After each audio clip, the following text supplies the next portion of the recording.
La police nous empêche d'accéder et nous ne comprenons pas.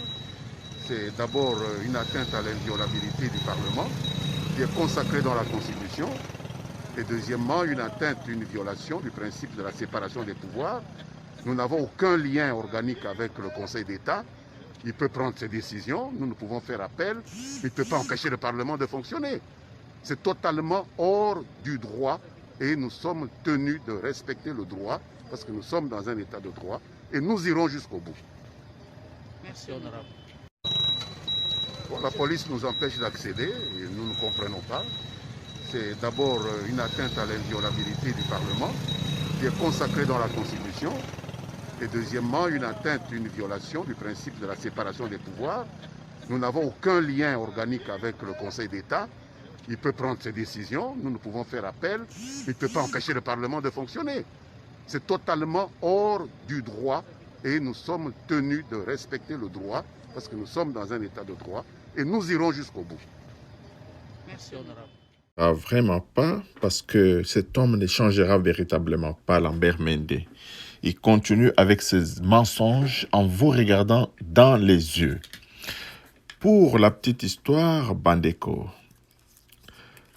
Jean-Marc Abound a saisi le Conseil d'État qui a rendu son arrêt, demandant et exhortant l'Assemblée nationale à reporter l'élection du premier vice-président. Nous avons bien suivi cette audience et l'arrêt avait été rendu demandant à l'Assemblée nationale de surseoir à l'élection du premier vice-président. Et le lendemain, c'était le 11, l'Assemblée nationale, à travers ses avocats, a fait appel auprès du Conseil d'État par rapport à cette décision. Là encore, l'Assemblée nationale est en train de respecter la Constitution.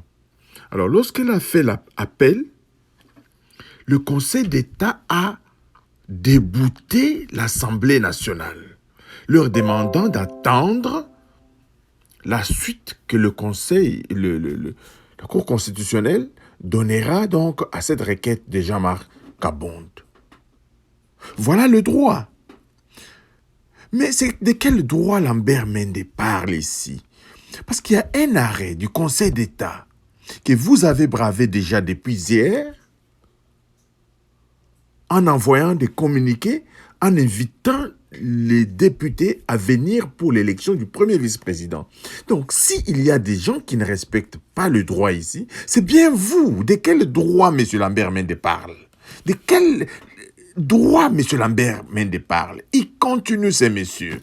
Mais quand nous voyons que le président de la République a encore nommé ces messieurs, qu'on voit le président de la République encore nommer ces messieurs comme mandataires des entreprises publiques, nous tombons véritablement à la renverse parce que ces messieurs ne changera pas.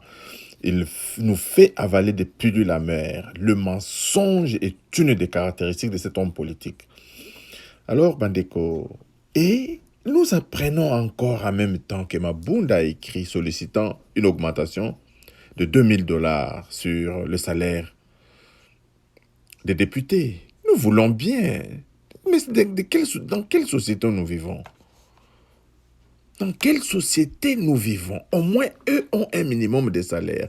Et ces médecins, ces enseignants, ces infirmiers qui tirent le diable par la queue chaque jour de leur vie, et ces Congolais qui manquent les infrastructures de base, l'Assemblée nationale ne se préoccupe pas.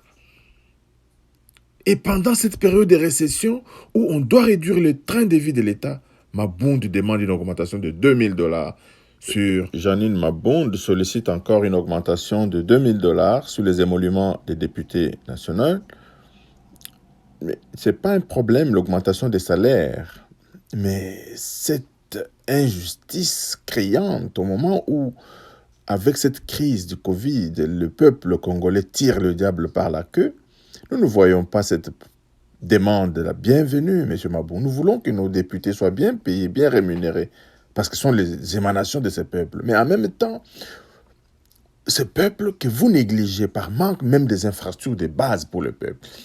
Nous aurions voulu que l'Assemblée nationale intime aussi l'ordre au gouvernement de construire les infrastructures de base, les écoles, les hôpitaux. Encore une fois, Bandeko, restons vigilants. Voilà notre pays où il s'en va. Abonnez-vous massivement à notre chaîne. Distribuez donc cette vidéo. Envoyez vos commentaires et nous y répondrons. Bye bye.